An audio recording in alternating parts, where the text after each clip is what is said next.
Donald Trump threw a tantrum when Democrats refused to stand and clap for him at the State of the Union and tried to co-opt the men's hockey team's gold medal win. For more on this, it's time for a closer look. Trump's desperate to prevent Democrats from winning back Congress in November, not because he wants Congress to do anything, but because it would be bad for him. At a Republican policy retreat yesterday, President Trump issued this warning to his party. You got to win the midterms, because if we don't win the midterms, it's just going to be, they'll find a reason to impeach me. They'll find a reason? They're not going to have to work hard. Looking for a reason to impeach Trump is like looking for Waldo in a book called Oops, All Waldos. Gonna be like a game of whack-a-mole where the machine's broken and those moles are just sitting ducks and you get to just wail on them. You get so many tickets that the girl at the prize counter's like, you definitely cheated. And you're like, I definitely didn't. Now give me my giant minion. It wasn't supposed to be a picture of me. That was a hypothetical. I was pretending to be a kid. I got minion money.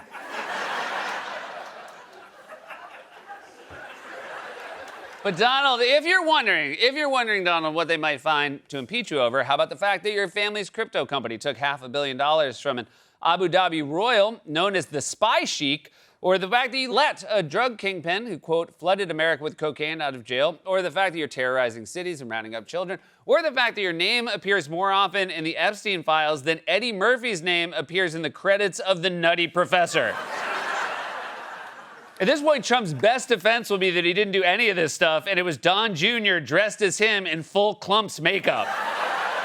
They did it while my back was turned, and they did it very fast. They put the makeup on so quickly, they didn't have time to finish the hand.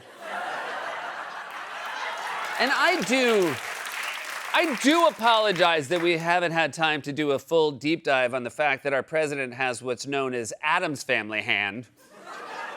Because that bad boy definitely comes off at night and just runs around the Oval Office. So Trump doesn't want to get impeached for a third, fourth, or fifth time, although I don't know what he's worried about. He could show up at his own impeachment trial and scream, "That's right, I did it, and I'll do it again," and Republicans still wouldn't vote to convict. Afterwards, Lindsey Graham would tell the press, "I saw a president today, he's learned his lesson." He was very contrite. But still, Trump's worried about breaking his own record for most impeachments, which is why the polling right now is so troubling for him. Trump's net approval rating. Look at all the pre-SOTUS polls, the State of the Union. Look at this. Okay, we're at this point. Look at that. Negative 27 points. My goodness gracious. Compare that to where he was in 2020, 2019, and 2018 in term one going into those State of the Unions. Minus 10, way lower now. Minus 15, way lower now. Minus 15. Way lower now. You don't have to be a mathematical genius to know that minus 27 points is considerably lower than minus 15 or minus 11. It is also the weakest that Donald Trump has ever been with independents. Look at this drop. We've been talking about it the past few months. At this point, a year ago, Donald Trump was at minus 13 points. Look at this. Minus 47 points among independents. Trump's numbers are so bad, the pollsters are out of breath. And we are big fans of Harry Enten here. Love the energy, love the enthusiasm. But the midterms are still months away. So could somebody please tell him to pace himself? He's like a guy at a pickup basketball game who immediately plays full court press. And you're like, dude, it's the Y. We all have knee braces on. So Trump's polling is brutal, which is why, according to the media, there was a lot riding on this State of the Union address. Now to the high stakes ahead of President Trump's State of the Union address on Tuesday. The high stakes address. The high stakes speech. His high stakes message. The president's high stakes State of the Union address. I think this is now a pretty high stakes State of the Union. No, it's not. Between this show and SNL, I've been through over 20 of these State of the Union addresses, both Republicans and Democrats, and if there's one lesson I've learned, it's this. No one gives a f***.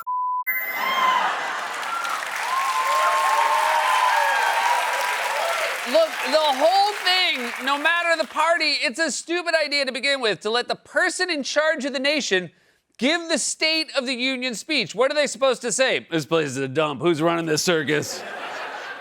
It's like if I let my writers do their own employee evaluations. Everything I think of is funny, and I think noon is a perfectly fine time to come to work.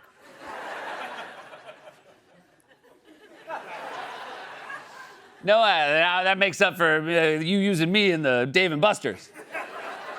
No one remembers anything from a State of the Union address. You're more likely to remember the person giving the response to the State of the Union address. Like, I don't remember anything Barack Obama said in his State of the Union in 2013, but I definitely remember Marco Rubio stopping in the middle of his response to grab a bottle of water. Like, for some reason, he did it like he thought maybe the camera couldn't see him. Point is, that's all I remember from the State of the Union. You know why I remember it? Because Donald Trump reminded me. It's Rubio.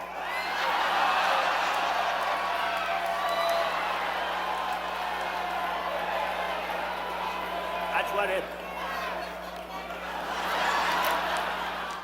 Here's something fun we realized in the course of working on this segment. This week is the 10th anniversary of that clip. That's why Criterion is re-releasing it on Blu-ray. Trump even does the audio commentary. It's Rubio. Even more fun, the guy Trump made fun of works for him now. And not only does Rubio work for Trump, he glazes Trump while Trump sleeps right next to him. This war started, it never would have happened if you'd been president. But this war is going on, and the president is trying to end it, not because, listen, we got a million things to focus on in the world as a country, but he's the only leader in the world that can help end it. Does he know that? Because I don't think he can hear you. And you don't have to lavish praise on him. He's asleep. Like when my kids doze off in the middle of a bedtime book, I don't finish the chapter. I just get up and leave the room. I don't care how it ends up for Encyclopedia Brown. That dude's a dork. Also, Trump has since claimed he wasn't sleeping. That's just his listening face. And that is not the face of a man who is listening intently to what's being said. That's the face of a man who's listening to a white noise machine after drinking a bottle of NyQuil.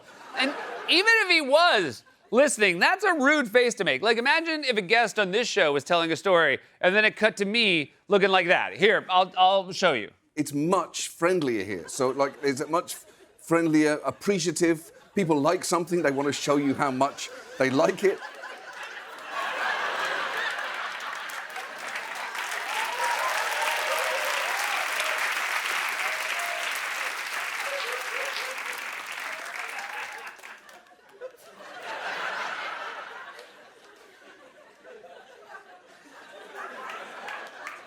I'm listening.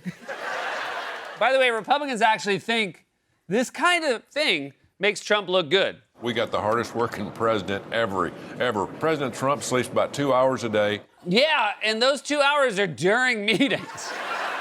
Also, sleeping 2 hours a day is not a brag. It's a troubling diagnosis for a meth addict.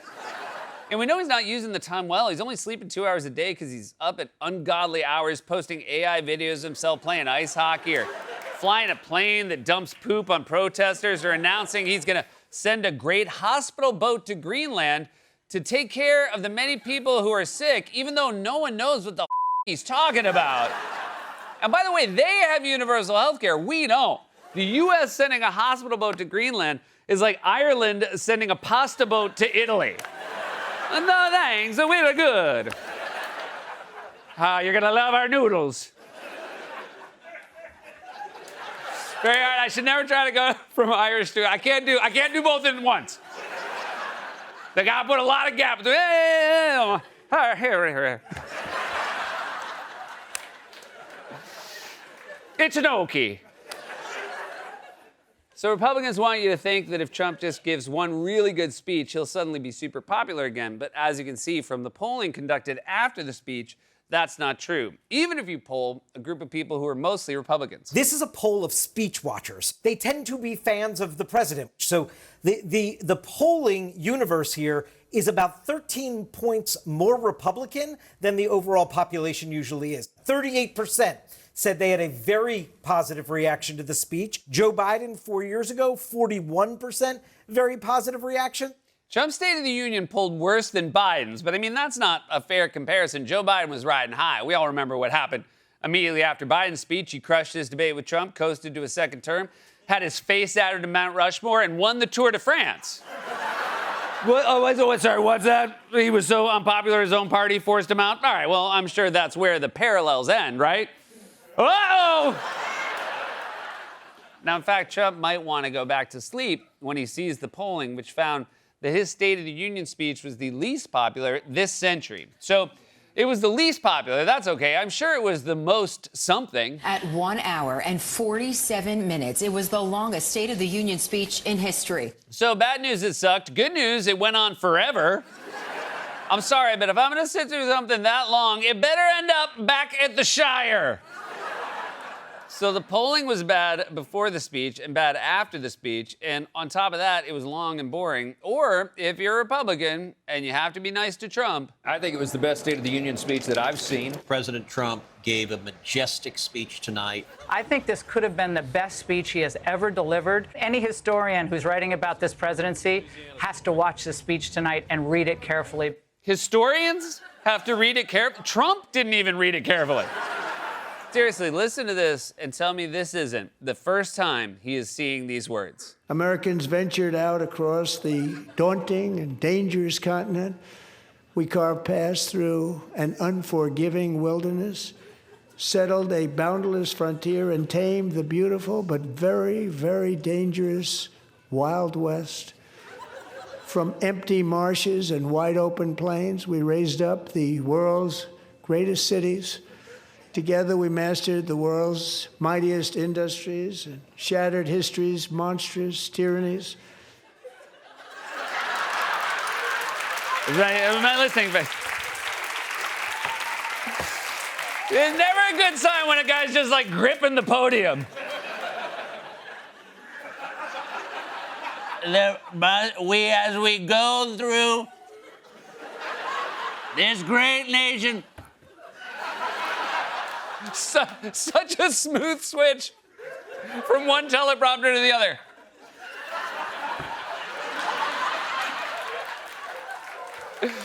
And yet, despite the fact that it strained everyone's attention spans, Trump expected everyone to leap to their feet and applaud for him, including the Democrats, and his feelings were very hurt when they didn't. Look, nobody stands up. These people are crazy, I'm telling you. They're crazy. These people are crazy. They said electric boat batteries cause shark attacks. They called Hannibal Lecter a wonderful man. They sent a hospital boat to Greenland for no reason. Oh, I realize those are all things I did. I'm hearing myself now and realizing maybe I'm the crazy one. Let's see, pull up a pic of my face and tell me if I look crazy. Oh, it's me. I'm the crazy one. In fact, Trump is so desperate for a win, he tried to co-opt the U.S. men's hockey team's Olympic gold medal like he had something to do with it. Our country is winning again. In fact, we're winning so much that we really don't know what to do about it. People are asking me, please, please, please, Mr. President, we're winning too much. We can't take it anymore. We're not used to winning in our country. Until you came along, we're just always losing, but now we're winning too much. And I say, no, no, no, you're going to win again. You're going to win big. You're going to win bigger than ever. And to prove that point, here with us tonight is a group of winners who just made the entire nation proud. The men's gold medal Olympic hockey team. Hey, man, you're not winning. They're winning. You didn't win. I didn't see you out there lacing up your skates, taking slap shots with your weird death becomes her hand. Although maybe the hand showed up by itself and scored a goal. Taking credit like that, you sound like our cue card guy Wally when the Patriots win a game. Oh, Seth, we played great on Sunday. Oh, did you? How many yards did you get, Wally? How many yards is it from your couch to your kitchen? Don't.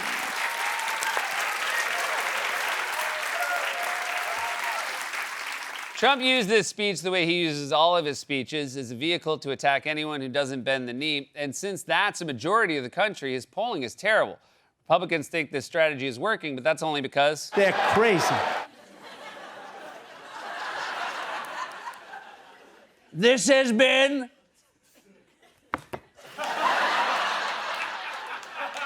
a closer look.